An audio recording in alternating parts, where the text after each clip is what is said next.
2:30 बजे होटल पहुंचने के बाद अब सुबह 5 बजे उठ के नहा धो करके आ गए हैं। अबे यहाँ पे लहसुन की इतनी तेज बदबू आ रही थी, हमने कहा मैं चलते हैं भाई, हमसे नहीं खाया जाएगा। लिया सेठ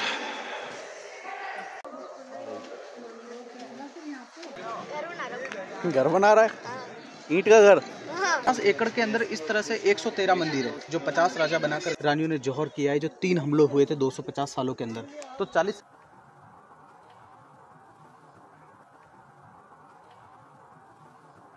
सभी चल चुके हैं सावलिया सेठ के लिए। हम निकले हैं दिल्ली से 1 बजे और उम्मीद करते हैं रात को 11 घंटे का रास्ता है, तो रात को 12-1 बजे तक हम पहुंचेंगे। हम जा रहे हैं दिल्ली जयपुर हाईवे से। हाईवे बहुत बढ़िया बना हुआ है जिसमें हमें कोई दिक्कत नहीं आ रही। और ये गाड़ी आ गई है, ये रे।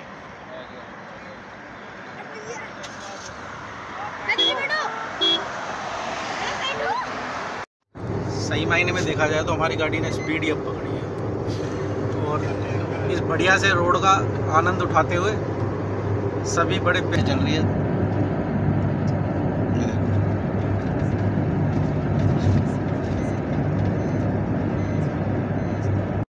अभी दोसा पहुंच चुके हैं। हाँ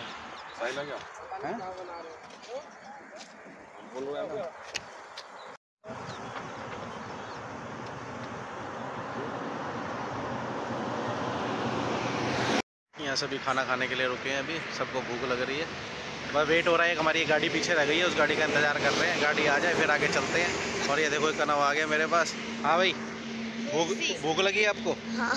है भूख लगी है? हाँ। पर यहाँ पे ना मैं आता ही ना लहसुन की इतनी तेज खुशबू आई क्योंकि हम लहसुन खाते ही नहीं है ना, तो हमें बहुत तेज खुशबू आई। क्यों भाई? बहुत ज़्यादा तेज है, बहुत ज़्यादा तेज। खा लेगा लहसुन? नहीं खाया ना? पर हमने उसको बोल दिया भैया हमारे लिए ना बिना लहसुन की सब्जी बनाना, हम लहसुन नहीं खाते, है ना? ओके भी बोल दिया। हाँ उन्होंने ही बोल दिया कि ऐसे कोई ढाबे वाले ओके नहीं बोलता कि तेज ही होता नहीं है। हाँ पर इन्होंने बोल दिया कि आप कैसे चाहोगे। अभी हम खाना खाते हैं फिर आपसे मिलते हैं। ये हमारी दूसरी गाड़ी भी, अब सब उतर के खाना खाने बैठेंगे। यहाँ पे भूख लगी है बड़ी जोर की। हाँ भाई, तू क्या खाएगा खाने में? बताओ, जो मर्जी मंगा लो, बस मंगा लो जो खाना, जो दिल करे वो मंगा लो। अरे मेरी शक्ल। अबे यहाँ पे लहसुन की इतनी तेज बदबू आ रही थी, हमने कहा मैं चलते हैं भाई, हमसे नहीं खाया जाएगा। पर वो कह रहा है बिना लहसुन की सब्जी बना दूंगा। और इतनी तेज खुशबू आ रही है, यहाँ पे भी नहीं खड़ा हुआ जा रहा था। कितने घंटे पता है आपको? कितने घंटे लगने हैं? 5 घंटे। 5 घंटे। हाँ, तो अब कैसे करना है? 1 घंटा यहाँ पे लगता है। भाई चलेंगे, कोई दिक्कत नहीं है, पहुँच जाएंगे ना आराम से। अरे दीदी तो फाइनली हम रात को 2 बजे सेठ सावरिया पहुंच गए, पर अब हमें होटल ढूंढना है। होटल मुख्य मंदिर प्रवेश द्वार हम आ चुके हैं। रात को लेट आए थे, 2-2:30 बजे हम मंदिर पहुंचे थे, होटल पहुंचे थे अपने। 2:30 बजे होटल पहुंचने के बाद अब सुबह 5 बजे उठ के नहा धो करके आ गए हैं। ये देखो ये बर्ड हाउस बना रखा है, कितनी सारी चिड़ियाँ रहती होंगी इसके अंदर, कबूतर, चिड़िया। बड़ी अजब सी चीज़ देखने को मिली है। ये देखो लोगों ने कितनी सारी मन्नतें मांगी हुई हैं।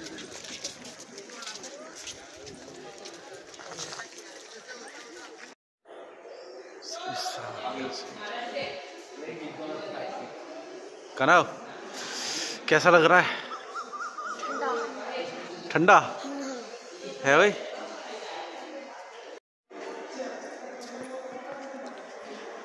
जय श्री सावलिया सेठ।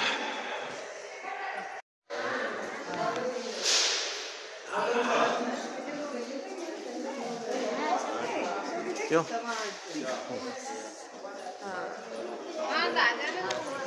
कितना प्यारा है।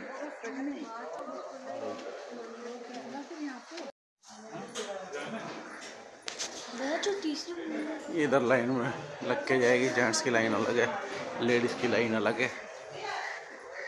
5:30 बजे मंदिर के कपाट खुलते हैं और समय श्री सावरिया सेठ के लंगोट में दर्शन होते हैं। आरती के बाद कपाट बंद कर दिए जाते हैं, फिर कपाट खुलते हैं 8-8:15 बजे। उस समय भगवान के दर्शन स्वर्ण वस्त्रों में होते हैं। सावलिया सेठ मंदिर में दर्शन कर लिए हैं। मंदिर में दर्शन करके बाहर आ गए हैं भाई। कनव, दर्शन कैसे हुए? मजे आ गए? क्या हुआ बुआ जी? है तुमने रखे होंगे कहीं उठा के। बुआ जी के जूते गायब हो गए, बुआ जी को जूते नहीं मिल रहे। कनव क्या कर रहे हो? है घर बना रहा है, ईंट का घर। हाँ। इससे क्या होगा? ताकि कृष्ण भगवान जी हमारी मन्नत पूरी करें। हाय हाय, अरे डर क्यों रहा है? ये श्री सावलिया जी का प्राकट्य स्थल मंदिर है। सबसे पहला है। हाँ। हम इससे पहले गए थे दूसरे वाले में। क्या कहना? ये सबसे पहला है, इसके बाद इससे पहले जिसमें हम गए थे वो दूसरा था। अच्छा ठीक, चलो चलते हैं। मिल गए ना, मिल गए अपन। चल अपन वहाँ बैठेंगे। चल चुप धूप में बैठेंगे।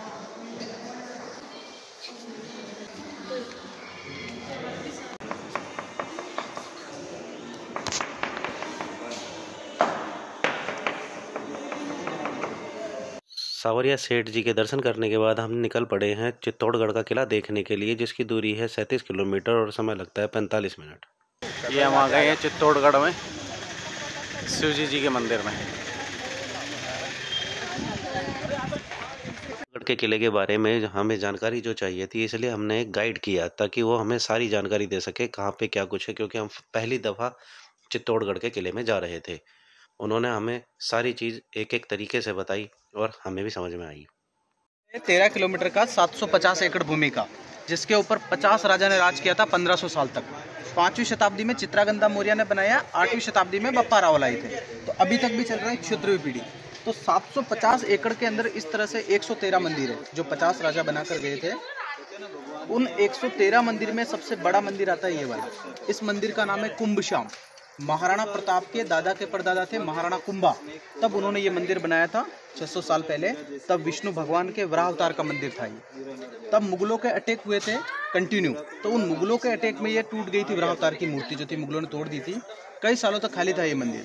100 साल पहले इस मंदिर में राधा कृष्ण बलराम की मूर्ति स्थापना की है, तभी से मंदिर का नाम है कुंभश्याम, यानी कुंभा ने बनाया, श्याम जी विराजमान है।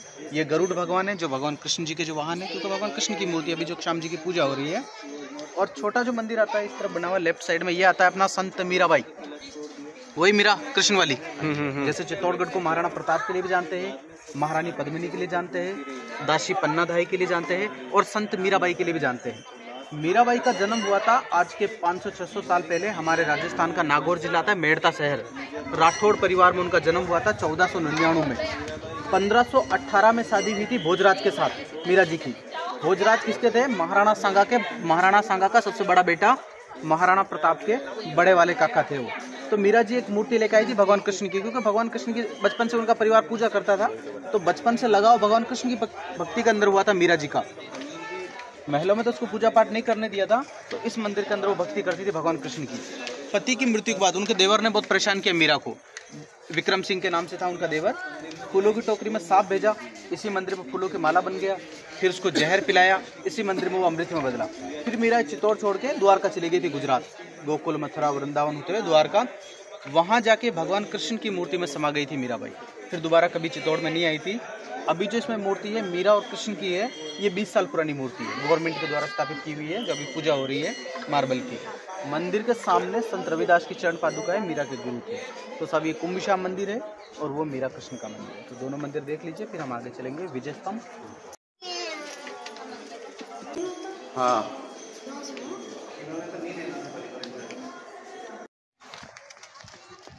विजय स्तंभ। साल पहले चित्तौड़ का राजा था महाराणा कुंभा, महाराणा प्रताप जी के दादा के परदादा। तो उनके ऊपर 2 राजा बार बार हमला करते थे। चित्तौड़गढ़ ये राजधानी था। एक तो गुजरात पे था अहमदाबाद पे अहमद शाह, और मध्य प्रदेश के मांडव पे था महमूद खिलजी। तो उन दोनों को एक युद्ध हुआ था सारंगपुर स्थान पे, तो उस लड़ाई को सारंगपुर का युद्ध कहते हैं। 1436 में वो विजय कर ली, महाराणा कुंभा ने जीत लिया, दोनों को हराया। तब चित्तौड़गढ़ आए थे वो, तब यहाँ पर उन्होंने ये आके ये स्तंभ बनाया था।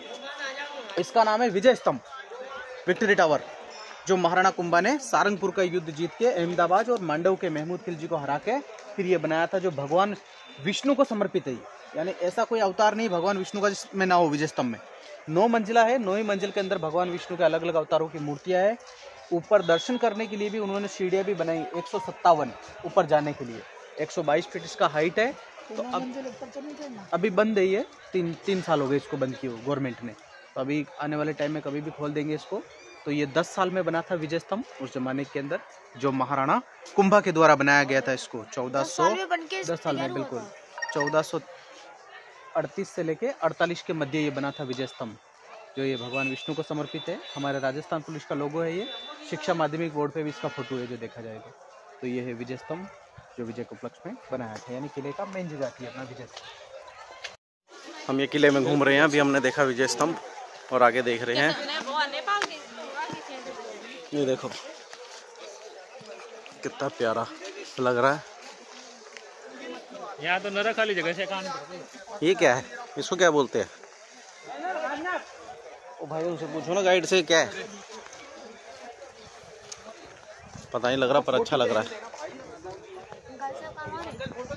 गाइड साहब पता नहीं कहाँ चले गए हमारे। वो देख नीचे वो शायद एलिफेंट बना हुआ है। हाँ कुछ समझ में नहीं आ रहा। कहाँ पे? ओ भाई ये कैसी सीढ़ी आ गई। ये तो मेरे मतलब से गिर गया भाई। वो रहने दे, वो गिर गया तो स्लिपरी हो रहा है, स्लिपरी हो रहा है। ये पूरा शहर नीचे अलग ही नजर आ रहा है। ये आंटी पौधों में इसमें घास में पानी देते हुए। ये कुआं लग रहा है, कुआं लग रहा है। चढ़ के देखूं? अरे कुछ भी नहीं है ये तो मजाक हो गया। देखता हूँ। नहीं नहीं कुछ नहीं है, मैंने देख लिया। आओ मोए मोए मोए मोए। यहाँ में कई मछलियाँ भी हैं। सोचिए आफ्टर मैं इंजॉय कर रहा हूँ और मेरी मैम आ जाए सामने से। कनव कह रहा है, छोड़ के कांगूर। कनव कह रहा है मैं यहाँ एंजॉय कर रहा हूँ और सामने से मेरी मैडम आ जाए। कहे तू यहाँ कहाँ घूम रहा है, कहाँ घूम रहे हो तुम? है बेटा कहाँ एंजॉय कर रहे हो तुम? ये क्लास छोड़ रहे हो अपनी? ये जौहर स्थल को इस तरीके से बदल दिया गया है। ये गार्डन बना दिया है यहाँ पे। जोहर क्या होता है? ये यहाँ पे जौहर हुआ था रानी पद्मावती का। अब ये गार्डन बन चुका है पूरा। हाँ, राजतंत्र में क्या था, एक तो थी सती प्रथा। जैसे राजा की डेथ हो गई तो उसकी रानियां सती हो जाती थी, जो एक लीगल था। लेकिन जब एक खिलजी मुगल आक्रमण करने लगे ना, तो ये क्या करते थे, राजा लड़ते वीर गति प्राप्त करते, इनकी रानियां अत्याचार करते थे। जब शादियां करना, गुलाम बनाना, प्रताड़ित करना। तो वो रानियां कहती है अगर हमारे राजा हमारी लड़ रहे, हमारा डेड बॉडी को भी हाथ नहीं लगाने देंगे खिलजी मुगलों को। तो आग जला के लोग आग के अंदर कूदते थे, यानी हजारों की तादाद में होती थी। इसको बोलते जौहर। 3 जौहर हुए चित्तौड़गढ़ पे। पहला हुआ था 1303 में, जब अलाउद्दीन ने आक्रमण किया था दिल्ली से। राजा रतन सिंह लड़ने के लिए गए थे, उसकी रानी थी पद्मिनी। उसके साथ में 16,000 रानी आग के अंदर कूदी थी। वो जो कुंड था ना, ये जो बैनर लगा हुआ ना जाली, ये पूरा वहां से वहां तक, यहाँ पर था 80 फीट गहरा कुंड था ये बड़ा। और यहाँ पर वो आग लगाई थी। ये भगवान शिव के मंदिर है जो दिख रहा है टूटे हुए, ये सारे। तो यहाँ से पूजा कर करके जय भवानी महादेव के नारा लगाते आग के अंदर। हाँ जी, तो हाँ, तो ये इसके अंदर आग के अंदर कूदी थी। 1303 में रानी पद्मावती, 1535 में कर्णावती, 1567 में फूल कंवर, यानी 36,000 रानियों ने जौहर किया है, जो 3 हमले हुए थे 250 सालों के अंदर। तो 40 साल पहले तो खड्डा था 10 फीट तक, तब पुरातत्व वाले ने खुदाई की थी, तो यहाँ से ज्वेलरी, हड्डियाँ, राख सब मिली थी उनको। तभी से माना यही जौहर किया, तो इसको मिट्टी डाल के भर दिया। अब बोलते इसको जौहर स्थल, तो पहले ये जौहर कुंड था सर। तो यहाँ पे किया था रानी पद्मावती ने जौहर। 11वीं शताब्दी में मंदिर बनाया था ये। 9 फीट के पत्थर में भगवान शिव की त्रिमूर्तियाँ इसके अंदर जो देखो, तो 1000 साल पुराना मंदिर है। आज भी इसमें पूजा हो रही है, जो बहुत ही जबरदस्त मूर्ति बनी हुई है। 1000 साल। इसके पास में दिखाऊंगा पानी का कुंड, गौमुख, जहाँ से गाय के मुंह से पानी आ रहा है।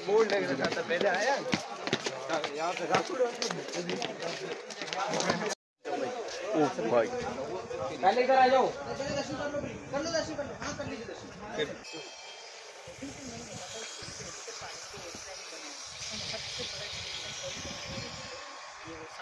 ये जो कुंड देख रहे हो ना पानी का, ऐसे किले के ऊपर 84 कुंड है। ये पानी 84 कुंड है पानी के स्टोर के लिए। इस कुंड का नाम है गौमुख, यानी पहाड़ियों के अंदर गाय के मुंह बने हुए, उनमें से पानी आ रहा है। 8वीं शताब्दी से आता है पानी, कभी आज तक बंद नहीं हुआ। कितने अकाल, नदी, तालाब, झरने सूख गए थे, तो गौमुख से शिवलिंग तो होकर इस कुंड में आ रहा है, जो 40 फीट गिरा कुंड है। तो यहाँ स्नान करके राजा पूजा वगैरह करते थे, मतलब एक धार्मिक पवित्र कुंड है। जो किले के फोटो में दिखता है तो ये गौमुख कुंड के नाम से इसको जानते हैं। 30-40 फीट की गहराई के अंदर बना हुआ ये कुंड पूरा जो है तोड़ के किले में काली माता का मंदिर। ये रानी का महल है, पद्मावती रानी का। रावल रतन सिंह का जितना जो परिवार था, लगभग 800 साल पुराना महल है ये। यहाँ पे 2 महल है, एक तो ये गार्डन वाला दिख रहा है और एक है झील के अंदर, क्योंकि ये झील के किनारे है, एक झील के अंदर बना हुआ है। 800 साल पहले राजा था रावल वंश में रतन सिंह, जिसकी एक रानी थी नागमती। उसके लिए मोती लेने के लिए गए थे सिंगलदीप श्रीलंका, और वहाँ के राजा गंधर्व सिंह की जो बेटी थी, बहुत बहादुर बहुत सुंदर पद्मिनी, उसको शादी करके लेकर आई थी चित्तौड़गढ़ के अंदर। तो यहाँ पे एक राघव चेतन नाम का व्यक्ति था जो रतन सिंह से झगड़ा करके दिल्ली गया था अलाउद्दीन के पास, और उससे मिलकर चित्तौड़ पर हमला किया था। अलाउद्दीन 30-35 हज़ार सेना लेकर जब फर्स्ट टाइम आया ना, तो राजा से दोस्त बनकर आया था मेहमान नवाजी के लिए। तो राजा इसी महल में लेकर आए, यहीं रुका वो मेहमान बन के। तो राजा जब छोड़ने गए ना, तो राजा को बंदी बनाया था उसने, और उस कैद से राजा को रतन सिंह को किसने छुड़ाया था? उसकी वाइफ पद्मावती रानी ने। उसके भाई थे गोरा बादल के साथ में 20,000 सैनिकों को लेकर अलाउद्दीन की सेना को मार के दिल्ली राजा को छुड़ा के लेकर चित्तौड़गढ़ के अंदर आ गए। 3 महीने बाद अलाउद्दीन ने दोबारा सेना गठित करके चित्तौड़ पर हमला किया था। लंबे समय तक वो लड़ाई चली। उस लड़ाई में राजा लड़ते वीरगति प्राप्त की, रानी ने जौहर किया। तो उसके ये महल है, जो बार बार अटैक हुए ना, उन हमलों में क्या हुआ, टूटता चला गया ये। तो 40-50 साल से गवर्नमेंट ने इसको गार्डन के रूप में परिवर्तन कर दिया गया। तो ये सदाबहार महल था, और एक पानी के अंदर बना हुआ जो गर्मी के लिए बनाया था रानी पद्मावती के लिए। तो ये 2 महल है उसके। पानी के अंदर वाला किधर है? तो यहाँ तक तो ठीक था, लेकिन सभी इतिहासकारों ने अलग अलग किताबें लिखी। तो एक जायसी नाम का इतिहासकार था, उसने पद्मावत ग्रंथ जो लिखा था, जिसमें रानी पद्मावती पिक्चर बनी है। तो उसमें बताया था कि जब अलाउद्दीन आया था, उसने रानी को देखा भी था कांच में। कांच में देख लिया था पद्मावती को, उसकी सुंदरता से बहुत प्रभावित हुआ था, तो राजा को बंदी बनाया था। तो अब क्या किया, गवर्नमेंट ने लगा दिए थे यहाँ पर कांच 50 साल पहले। 7वीं शताब्दी में बेल्जियम, वो तो 13वीं शताब्दी में पद्मावती उस वक्त नहीं थे। अभी हटा दिए गवर्नमेंट ने 50 साल पहले लगाए। ओके। ये गर्मियों में रहती थी 4 महीने। ये क्या गर्मियों में जल महल पद्मावती का सामने जल महल रानी का जल महल। गर्मियों में यहाँ रहती थी पद्मावती 4 से 5 महीने। बाकी ये किनारे पे जो महल है ना, इसमें तो राजा का गर्मियों का समय रहती थी ऐसी रूम में। ये था 1 किलोमीटर का रास्ता इस गांव में निकलता है। इस गेट का नाम है सूरज पोल। ये सूर्य की दिशा के अंदर आता है। जब सूर्य भगवान उदय होते थे तो गेट खोल देते थे, सूर्यास्त होता है इसको बंद कर देते थे। तो शुरुआत में क्या हुआ, इतना कोई साधन वगैरह नहीं थे, तो पैदल आना जाना ऐसी चीज़ें होती थी। फिर धीरे धीरे किला बड़ा बना, मंदिर महल वगैरह बने, फिर गाड़ी घोड़ा राशन ऊपर लाने के लिए फिर इसका रास्ते दिक्कत आने लगी। फिर महाराणा कुंभा जब आए थे 15वीं शताब्दी में, तब उन्होंने वो रास्ता बनाया था 7 गेट वाला, ताकि ऊपर आसानी से चढ़ सके गाड़ी घोड़े वगैरह। तो जो अटैक करते थे ना दुश्मन, वो क्या इस साइड से करते थे, इस गेट से, ताकि इस सूरज पोल को तोड़ के आसानी से अंदर आ सके। तो राजा की सेना अपनी मदद करती थी। जो दीवार दिख रहा है ना, इनका बड़ा हथियार यही था। दीवार के अंदर रहते थे, ऊपर से गर्म पानी, गर्म तेल, तीर कमान चला के दुश्मनों को मारते थे। हाथी अटैक करते थे तो 1 किलो लगा दिया हाथी के, ताकि हाथी भी ना तोड़ पाए। तो उसमें क्या होता था, दुश्मन जो है नीचे तक आ जाते थे। तो यहाँ तो राजा कहते थे हमारी सारी पब्लिक के ऊपर मत आने दो किले पे, नीचे मारो इनको। तो जो अलाउद्दीन की सेना को जो मारा था ना रतन सिंह की सेना ने, वो इसी मैदान में। तो ये 100 किलोमीटर का पूरा मैदान है। तो ये है लड़ाई का मैदान। इसको बोलते हैं कीर्ति स्तंभ। वो विजय, ये कीर्ति। विजय स्तंभ से 250 साल पहले बना था ये। जीजा नाम का मंत्री ने 4 धामों का तीर्थ करके आए, तो उसको आदिनाथ भगवान को समर्पित किया था ये। तो ये दिगंबर जैन मंदिर है। 75 फीट हाइट है, 6 मंजिला 54 सीढ़ियाँ। ये 50 साल से बंद है, थोड़ा झुक गया ऊपर से, इसलिए बंद कर दिया। और ये महावीर स्वामी का मंदिर 11वीं शताब्दी का, गणराज नाम के मंत्री ने बनाया था इसको। तो इसमें महावीर स्वामी जैन मंदिर, जैन मंदिर महावीर, हाँ तो ये महावीर स्वामी का, या आदिनाथ भगवान का, तो दोनों जैन मंदिर है। फिर यहाँ से आगे चलते दिल्ली की तरफ चल रहे हैं। करीब करीब 7 घंटे लगेंगे पहुँचने में। और सुबह 4-5 बजे करीब पहुँचेंगे। क्यों भाई कनो, है ना? सुबह 4-5 बजे पहुँचेंगे। अभी रुके हुए हैं टी ब्रेक के लिए। खाना हमने खा लिया, पर चाय पीने के लिए रुके हैं अभी।